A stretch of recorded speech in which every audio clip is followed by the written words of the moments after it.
మన తెలంగాణలో మొట్టమొదటి ఫ్యాక్టరీ అవుట్లెట్ మన ముకుంద జ్యువెలర్స్ లో లైట్ వెయిట్ ఆభరణాలు కలెక్షన్స్ ఎన్నెన్నో అన్ని జ్యువెలరీస్ పై VA కేవలం 2 to 12% మాత్రమే. విచ్చేయండి ముకుంద జ్యువెలర్స్. అందరికీ వెండితెరపై బొమ్మ చూపించే టాలీవుడ్ కే అతను ఆన్లైన్లో HD బొమ్మ చూపించాడు. OTTలో వచ్చిన సినిమాని వచ్చినట్లు పైరసీ చేసి కొన్నేళ్లుగా ముప్పు తిప్పలు పెడుతున్నాడు. అతనొక్కడి వల్ల టాలీవుడ్కి 22,000 కోట్ల నష్టం వాటిల్లిందంటే ఏ రేంజ్లో పైరసీ చేశాడో మీ ఊహకే వదిలిస్తున్నాం. అసలు ఇమ్మడి రవికి ఐ బొమ్మ వెబ్సైట్ పెట్టాలనే ఆలోచన ఎలా వచ్చింది?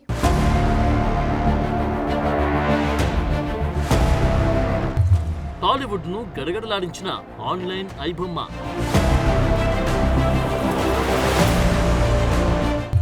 టాలీవుడ్ ని ముప్పు తిప్పలు పెట్టిన ఇమ్మడి రవి.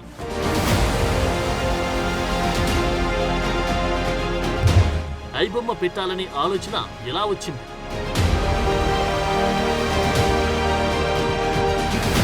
ఇమ్మడి రవి పైరసీ అతడి ప్రొఫెషన్, ఐబొమ్మ అతని బ్రాండ్. తెలుగు సినీ పరిశ్రమకు కొన్నేళ్లుగా కంటి మీద కునుకులేదు. OTT ప్లాట్ఫామ్స్ కు దీనిని ఎలా డీల్ చేయాలో తెలియదు. అందుకే పోలీసులకు కంప్లైంట్ చేయడం తప్ప ఏం చేయలేకపోయారు. ఈ ఒక్క ఐబొమ్మ వెబ్సైట్ తో టాలీవుడ్ కు వేల కోట్ల రూపాయల నష్టం వాటిల్లినట్లు అంచనా వేస్తున్నారు. ఐబొమ్మ బప్పం వెబ్సైట్ల వెనుక ప్రధాన సూత్రధారుడిగా ఉన్న ఇమ్మడి రవికి software development, web server management, video encoding, ముఖ్యంగా సైబర్ సెక్యూరిటీ లస్కులపై అపారమైన పట్టుంది. రవి తనకున్న టెక్నికల్ స్కిల్ ని పైరసీకి ఆయుధంగా మలుచుకున్నాడు. దాంతోని ఐబొమ్మ అనే వెబ్సైట్ క్రియేట్ చేశాడు. ప్రేక్షకులకు ఫ్రీగా బొమ్మ చూపిస్తూ ఇండస్ట్రీకి దిమ్మ తిరిగిపోయే నష్టాన్ని కలిగిస్తూ ఇన్నాళ్లు భారీగా డబ్బు సంపాదించాడు.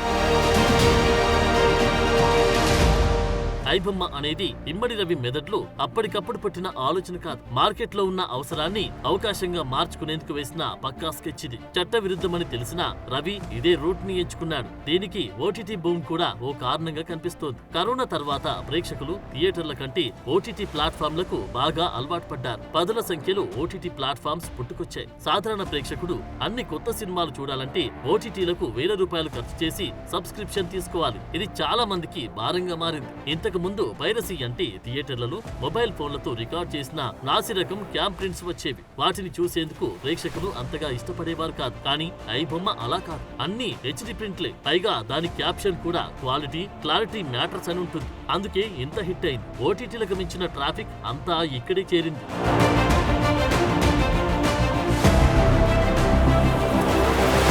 అన్ని OTT ప్లాట్ఫామ్స్ లోని తెలుగు కంటెంట్ ని ఒకే చోట ఉచితంగా థియేటర్ ప్రింట్ కన్నా అద్భుతమైన HD క్వాలిటీతో అందిస్తే అన్న ఆలోచనతోనే ఇమ్మడి రవి ఐడియా పుట్టింది. ఈ ఆలోచనతోనే ఐబొమ్మ బప్పం వెబ్సైట్లకు బీజం వేసింది. రవి తన టెక్నికల్ స్కిల్ ని వాడి మొత్తానికి ఓ ఆన్లైన్ ప్లాట్ఫామ్ అయితే క్రియేట్ చేశాడు. దాంతో ఆడియన్స్ ని బాగా అట్రాక్ట్ చేశాడు. ఐబొమ్మలో ఇతర పైరసీ సైట్ల మాదిరిగా నాసిరకంగా ఉండేది కాదు. దాని సక్సెస్ కి కారణం ఆపరేటింగ్ స్టైల్ కూడా ఒకటి. ఎలాంటి సినిమా అయినా సరే OTTలో రిలీజ్ అయిన కొన్ని గంటల్లో రవి అండ్ టీమ్ ఆ ప్లాట్ఫామ్ సెక్యూరిటీని ఫైర్వాల్ ని ఛేదించి మరీ original 4K full HD print ని డౌన్లోడ్ చేసి పబ్లిక్ చేసేసేవారు. ఆ భారీ ఫైల్ ని క్వాలిటీ పెద్దగా తగ్గకుండా వేగంగా స్ట్రీమ్ అయ్యేలా తక్కువ సైజ్ కి కంప్రెస్ చేసేవారు. అందువల్లే ఐబొమ్మలో కేవలం మొబైల్ డేటాతోనే వీడియోలు వేగంగా ప్లే అయ్యేవి. తక్కువ డేటా ఖర్చుతోనే డౌన్లోడ్ చేసుకునే ఆప్షన్ కూడా ఇచ్చాడు ఇమ్మడి రవి.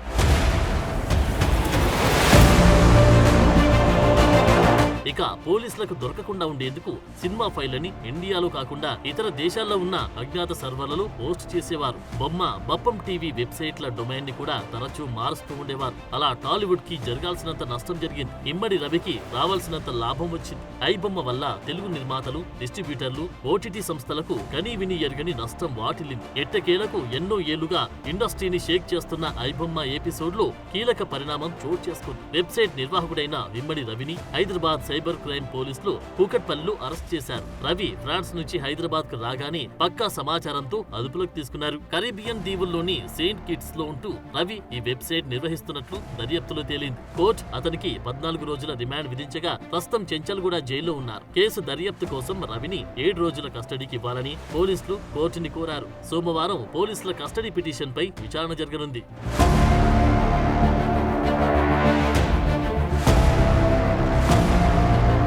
ఇమ్మడి రవి గతంలో ఓసారి దమ్ముంటే పట్టుకుండని సవాల్ విసిరాడు. చివరికి ఇప్పుడు హైదరాబాద్ లోనే పట్టుపట్టాడు. ఇంత పక్కాగా సవాల్ చేసిన వ్యక్తి ఎలా దొరికేశాడు? తను క్రియేట్ చేసిన ఐబొమ్మ బప్పం వెబ్సైట్లని తానే బ్లాక్ చేసే పరిస్థితి ఎలా వచ్చింది?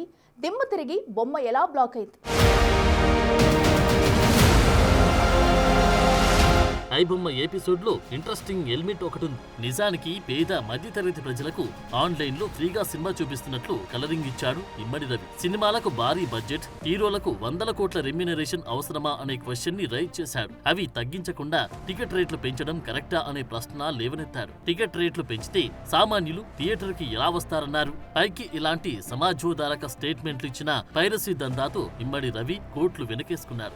ఐబొమ్మ, బప్పం టీవీ వెబ్సైట్ల ద్వారా బెట్టింగ్ యాప్స్, వెబ్సైట్లు, ఆన్లైన్ గేమ్స్ ప్రమోట్ చేశాడు. కాపీరైట్ చట్టాలను ఉల్లంఘించి పిచ్చి పిచ్చిగా డబ్బులు సంపాదించాడు. దమ్ముంటే పట్టుకోండి అంటూ సవాల్ విసిరి కూకట్పల్లి సందుల్లోనే దొరికేశాడు. బెట్టింగ్, ఆన్లైన్ గేమ్ యాప్స్ కేసి ఐబొమ్మ రవి అరెస్టుకు దారి చూపింది. ఐబొమ్మ వెబ్సైట్ లో 1xBet లాంటి వివిధ బెట్టింగ్, ఆన్లైన్ గేమింగ్ యాప్స్ కి సంబంధించిన యాడ్స్ డిస్ప్లే చేసేవాడు రవి. సినిమాల కోసం ఐబొమ్మకు సైట్ ఓపెన్ చేసేవారిని బెట్టింగ్ వైపు దారిమళ్లించేలా ప్రకటనలు చేసేవాడు. దాంతో బెట్టింగ్ కంపెనీల నుంచి ఐబొమ్మ రవికి భారీగా డబ్బులు వచ్చేది. అలా బెట్టింగ్ కేసుల దర్యాప్తులో నిధుల ప్రవాహాన్ని ట్రేస్ చేస్తూ వెళ్లిన పోలీసులకు లింకు దొరికింది. బెట్టింగ్ యాప్స్ నిర్వాహకులకు రవికి మధ్య భారీ స్థాయిలో లావాదేవీలు నడిచినట్లు పోలీసులు గుర్తించారు. పాపప్ యాడ్స్, బెట్టింగ్ యాడ్స్ ద్వారా రవి నెలకు కోట్ల రూపాయలు సంపాదించాడని ఆరోపణలున్నాయి.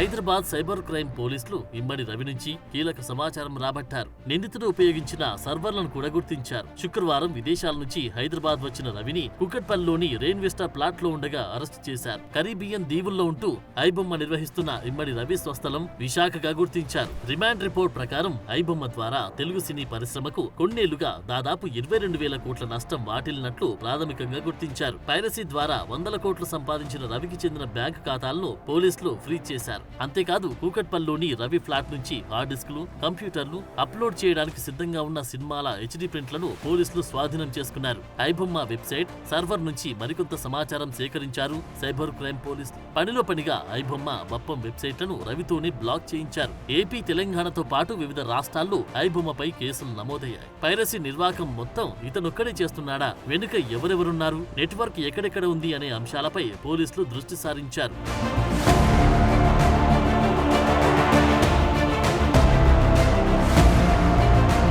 పోలీసులు రవిని అరెస్టు చేసేందుకు సిద్ధమవుతుండగానే అతనే హైదరాబాద్ లో తేలాడు. ఎక్కడో కరీబియన్ దీవుల్లో ఉండే రవి ఇప్పుడెందుకు హైదరాబాద్ వచ్చాడనేది చాలా మందిలో ఉన్న డౌట్. అతను ఇక్కడికి రావడానికి ఓ రీజన్ ఉంది. కూకట్పల్లిలో రవికి సొంత ఫ్లాట్ ఉంది. ప్రస్తుతం అందులోనే నివాసం ఉంటున్నాడు. రవికి కొంతకాలంగా భార్యతో విభేదాలున్నట్టు తెలుస్తోంది. పరస్పర అంగీకారంతో విడాకులకు కూడా రెడీ అయ్యారు. విదేశాల్లో ఉన్న రవి తన భార్య నుంచి విడాకులు తీసుకునేందుకు హైదరాబాద్ వచ్చినట్టు తెలుస్తోంది. రవి హైదరాబాద్ వస్తున్న సమాచారాన్ని అతని భార్యే సైబర్ క్రైమ్ పోలీసులకు చేరవేసినట్టు తెలుస్తోంది. అలా పోలీసులు అతని కదలికలపై నిఘా ఉంచి పక్కా స్కెచ్ తో అరెస్ట్ చేశారని సమాచారం. ఈ కేసును సీరియస్ గా తీసుకున్న పోలీసులు కొన్నాళ్ల క్రితమే ఈ వ్యవహారంలో కొందరిని అరెస్ట్ చేశారు. ఇప్పుడు ప్రధాన సూత్రధారి, పాత్రధారి అయిన ఇమ్మడి రవిని కటకటాల్లోకి నెట్టారు. ఏదేమైనా ఐబొమ్మ నిర్వాహకుడు ఇమ్మడి రవి అరెస్టు పట్ల దర్శక నిర్మాతలు హర్షం వ్యక్తం చేస్తున్నారు. సులభంగా డబ్బు సంపాదించాలనే దురాశతో చట్టవిరుద్ధమైన మార్గంలో వెళ్లాడు. సినీ పరిశ్రమనే కుదిపేసి చివరికి పోలీసులకు చిక్కాడు.